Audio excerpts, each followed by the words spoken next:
Let's talk about which fish are the best kind to put in a pond. Because, well, you got some options, and I definitely have my favorites and some recommendations for you. Coming in at number one are koi. There's a reason why koi are, well, they're the most popular and most expensive pond fish in a lot of cases.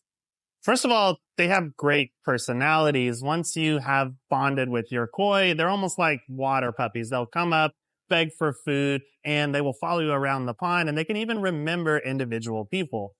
They also can live for quite a long time. I would say on average, they live about 35 years, but they have been documented to live over 100 years old.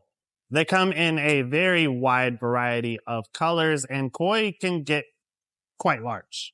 And that's the downside about koi, is because they get so large, you do need a substantial size pond to be able to keep koi. I would say a minimum, bare minimum of about 1,000 gallons. And they don't have to be expensive either. You can start with small ones for pretty cheap, and then they will grow rather quickly if you feed them enough. Next are goldfish. Goldfish are very similar to koi. They're not quite as personable, but you can get very comparable colors and shapes. They don't get as big as koi, which is kind of nice because you can put them into smaller ponds. But the other really good thing about goldfish is they are very, very hardy. So they can take extreme weather conditions. They can take even bad water conditions. So if you are a newer fish keeper, goldfish are going to be just better at surviving than other fish are. Now, one of the small fish that I like to add to a pond are gambusia or mosquito fish, and these are native to the U.S. and they're quite small. They only get about 2 inches long, and they will breed in a pond.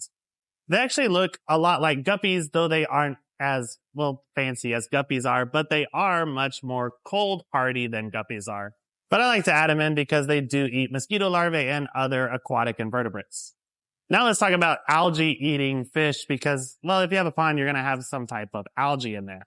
Probably the most well-known algae eater is the plecostomus. However, plecostomus cannot take water under 50 degrees, so unless you live in Florida, you probably can't keep them in your pond outside unless you have a plan to bring them in for winter.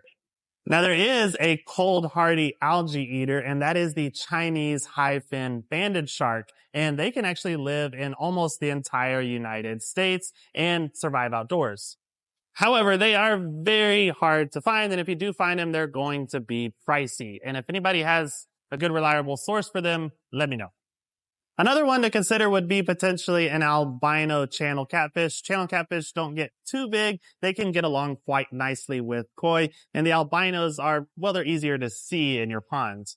If you live up north or where it doesn't get too hot, there are some sturgeon options available too, and those are really cool, but unfortunately we can't do them down here in Texas. And if you live in Hawaii or Florida, then you've got all kinds of options such as cichlids, which are warm weather fish, which we can't do here in North Texas either.